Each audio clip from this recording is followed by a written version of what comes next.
আসলাম, কিন্তু আমরা আমাদের কল্পটাকে পরিষ্কার করতে পারি না, আমরা আমাদের কল্প পরিচ্ছন্ন করতে পারি না। যত গিল্টি সব কল্পের ভিতরে, যত গিল্টি, যত খারাপি চিন্তা ভাবনা সব কিছু কল্পের ভিতরে নিয়েই আমি আসলাম, লাভ হবে না। এই ইবাদতের কোনো অর্থ নেই, আপনি সফলতা অর্জন করতে পারবেন না। এই জন্য আমাদের প্রত্যেকেরই দায়িত্ব হচ্ছে যে আমরা প্রত্যেকেই যেন আমাদের কল্পটাকে পরিষ্কার পরিচ্ছন্ন করতে পারি। সেটা পদ্ধতিও আমি বলে দিলাম, বলছেন তওবা ইস্তিগফার আল্লাহ তাআলার স্মরণের মাধ্যমেই এই পবিত্রতা অর্জন করতে পারে। তাহলে আল্লাহ তাআলা বলেন ক্বাদ আফলাহা মান তাযাক্কা ওয়া যাকারা ইসমা রাব্বিহি ফাসাল্লা। সফল তো তারাই যারা নিজেকে শুদ্ধ করতে পেরেছে, শুদ্ধ পবিত্রতা করতে পেরেছে। পবিত্র শুদ্ধ করার মাধ্যম বললাম দুইটা, একটা হলো বাহ্যিক, যেটা আমরা এখানে আসা পর্যন্ত সকলেই করে এসেছি, শরীর পবিত্র করছি, কাপড় পবিত্র করছি। আজকের থেকে আমাদের প্রত্যেকেরই এই কাজটা করা উচিত যে এখানে বসেছি আল্লাহ তাআলার কাছে, আল্লাহ আমার কল্পকেও তুমি পরিষ্কার করে দাও, আমার হৃদয়কেও তুমি পরিষ্কার করে দাও, আমার হৃদয় আয়নার মতো পরিচ্ছন্ন পরিষ্কার করে দাও। এই দুইটা জিনিস যদি আমাদের মাঝে থাকে তাহলেই আমরা সফল হব। আল্লাহ তাআলা বলেন ক্বাদ আফলাহা মান তাযাক্কা, এরপর বলেন ওয়া যাকারা ইসমা রাব্বিহি ফাসাল্লা। কল্প পবিত্র হইল, সফলতার জন্য কল্প অবশ্যই জরুরি। কল্পের উপরে কি করবেন আল্লাহ তাআলা বলে দিয়েছেন ওয়া যাকারা ইসমা রাব্বিহি ফাসাল্লা। এরপরে আমাদের জন্য যেটা করণীয় সেটা আল্লাহ তাআলা বলে দিচ্ছেন, যে আল্লাহ তাআলাই বলেছেন ওয়া যাকারা ইসমা রাব্বিহি। হ্যাঁ, তোমরা আল্লাহ তাআলাকে স্মরণ করো। কিভাবে স্মরণ করবে?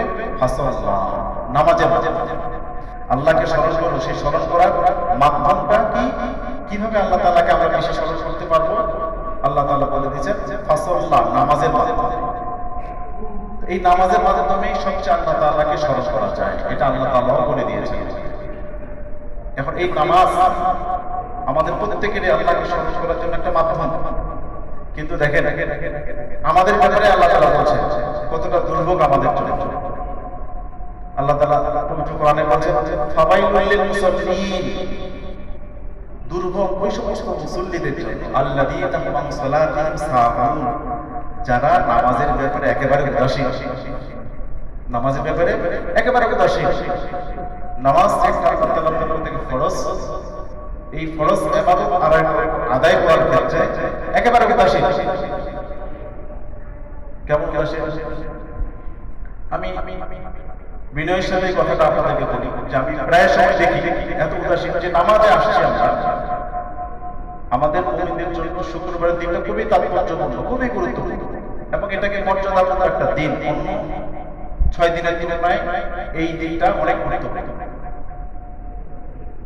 এই দিন আমরা নামাজে আসি, আমাদের নামাজে আসার যে পদ্ধতি, যে তরিকা আসি, এটা আমাদেরকে একটু বোঝা উচিত। জুমার দিন আমরা নামাজে আসতেছি, আমাদের গায়ে সুন্নতি পোশাকও থাকে এবং অন্য ওয়াক্তে আমি খুব বিনয়ের সাথে বলতে চাইলাম কথাটা, সেটা হচ্ছে নামাজের দাঁড়ায় নামাজে আসছে, তার গেঞ্জিতে বিজ্ঞাপন। কত বড় উদাসীনতা! সে নামাজে দাঁড়িয়েছে, তার পিছনে যে দাঁড়িয়েছে তার পিঠে দেখতেছে তার বিজ্ঞাপন। আচ্ছা, এইটা যদি কোনো ব্যক্তি যে পিছনে দাঁড়িয়ে আছে সে উল্লেখ করবে, চোখে তো পড়বেই। ওই রকম মুসল্লি আমরা এখন হতে পারি না, যে আমাদের দৃষ্টি অন্য কোথাও যাবে না, আমাদের কল্প শুধু আল্লাহর দিকে হয়ে যাবে। এরকম মুসল্লি তো এখন আমরা হতে পারিনি। কিন্তু আপনি যে একটা গেঞ্জি করে আসলে সেই গেঞ্জিটা যে পিছনে বিজ্ঞাপন, এটা তো আরেকটা চোখে পড়তেছে। তো চোখে পড়ার পরে যদি সে এটা মনোযোগ ওইদিকে দেয় তাহলে পাগল হয়ে যাবে। আর যদি ওই কথাটা পড়ে যে বিজ্ঞাপনটা আপনি গেঞ্জিতে লাগিয়ে আসছেন, তো নামাজে ফাঁসে হয়ে যাবে, তার নামাজই হবে।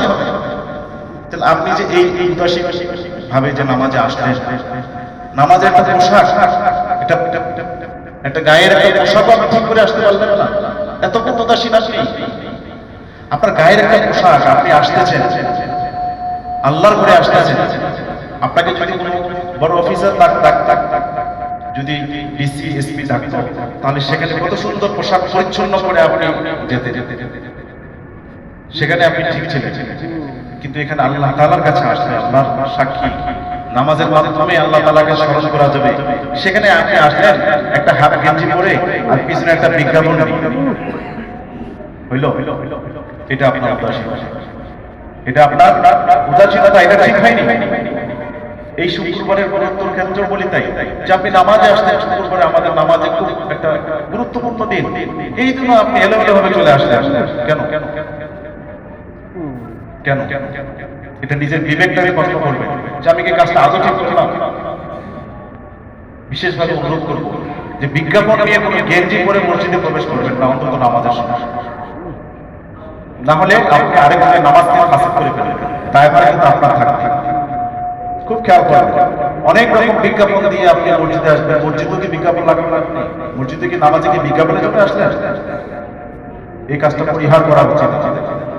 এই জন্য আল্লাহ তাআলা সবাই মুসল্লিন, দুর্ভোগ ওই মুসল্লিদের জন্য আল্লাযীনা ফি সালাতিহিম সাহুন, যারা নামাজের ব্যাপারে একেবারে উদাসীন। এটা তো আপনি উদাসীনতার পরিচয় দিয়েছেন। আপনার কোনো কাপড় নেই, এমন কিছু কোনো কাপড়ই ছিল না আপনারা, এই বিজ্ঞাপন করার কাপড়টা পরেই আপনাকে আসতে হবে। আপনি যে আরেকজন নামাজ নষ্ট করলেন,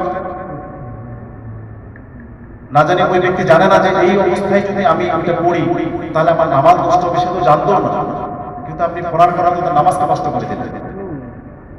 কেন? এটা নিজের বিবেককে প্রশ্ন করবেন যে আমার কাজটা কি ঠিক ছিল কিনা। যদি ঠিক না হয় আজকের পর থেকে আর এটা করবেন না। তো আল্লাহ তাআলা বলছেন যে আল্লাহকে স্মরণ করার মাধ্যম হচ্ছে নামাজ। এই নামাজের মাধ্যমে মানুষ আল্লাহকে স্মরণ করতে পারে। কেন? রাসূলুল্লাহ সাল্লাল্লাহু আলাইহি ওয়াসাল্লাম বলছেন আসসালাতু মিরাজুল মুমিনিন, নামাজটা এটা মুমিনদের জন্য একটা মেরাজ। এটা রাসূলুল্লাহ সাল্লাল্লাহু আলাইহি ওয়াসাল্লাম হাদিসের মধ্যে বলছেন এটা একটা মেরাজ। এখানে আপনি আল্লাহ তাআলার সান্নিধ্যে চলে যাচ্ছেন। অন্য হাদিসের মধ্যে আছে যে আল্লাহ তাআলার কাছে বান্দা সবচেয়ে বেশি নিকটে যায় কখন? যখন সে সিজদায় পড়ে যায়। যখন সে সিজদায় পড়ে যায় তখন আল্লাহ তাআলা খুব নিকটবর্তী হয়ে যায়। তো এইরকম একটা ইবাদত আমাদেরকে আল্লাহ তাআলা উপহার দিয়েছেন, কিন্তু এটার ব্যাপারে যদি আমরা খুব উদাসীন হয়ে যাই তাহলে আমাদের জন্যই দুর্ভোগ।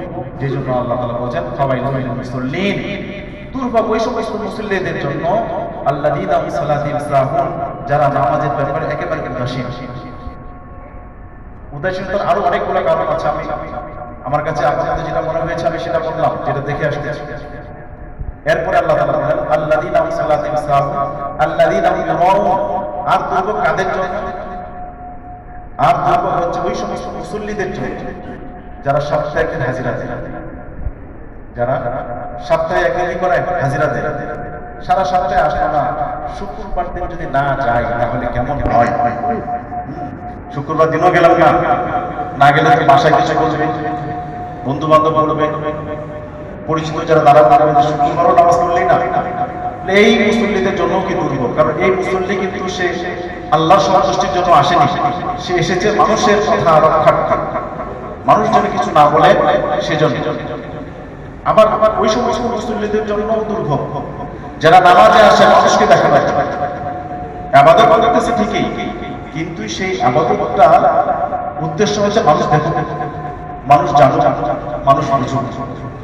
এরকম যদি উদ্দেশ্য হয় তাহলে তাদের জন্য দুর্ভোগ। এটা আল্লাহ তাআলাই বলেছেন ফাওয়াইলুল মুসাল্লিন, ওই সমস্ত মুসল্লিদের জন্য কি। এখন আপনি আমরা যদি আমাদের নামাজকে ঠিক করতে চাই, আমার ইবাদতকে ঠিক করতে চাই, তাহলে ওই যে আগে যেটা বলছে আল্লাহ তাআলা কলবকে ঠিক করতে হবে। রাসূলুল্লাহ হাদিসের মধ্যে বলছেন যে আল্লাহ তাআলা আমাদের আপনাদের বাহ্যিক আমলগুলোকে দেখে না, চেহারাকে দেখে না, আমলকে দেখে না, শুধু দেখে একটা কি নিয়তকে এবং কলবকে।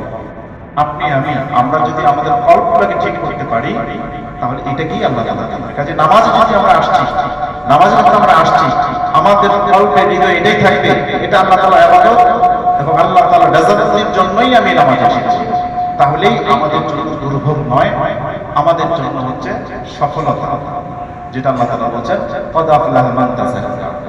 আর যদি আমরা উদাসীন হয়ে যাই, আর যদি আমরা এই নামাজকে যথাযথভাবে আদায় করতে না পারি, মানুষ দেখানো হয়, তাহলে ফাওয়াইলুল মুসাল্লিন, তাদের জন্য হচ্ছে কি সফলতাও আপনার কাছে, দুর্ভোগও আপনার কাছে।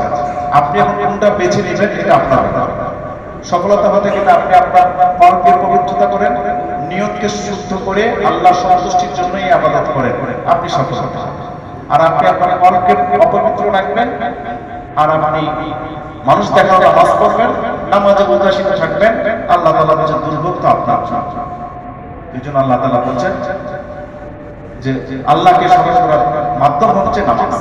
এরপরে আল্লাহ তাআলা বলছেন বাল তুসিরুনাল হায়াতাদ দুনিয়া, আল্লাহ তাআলা বলেন বস্তুত তোমরা এই দুনিয়াকে অগ্রাধিকার দিও।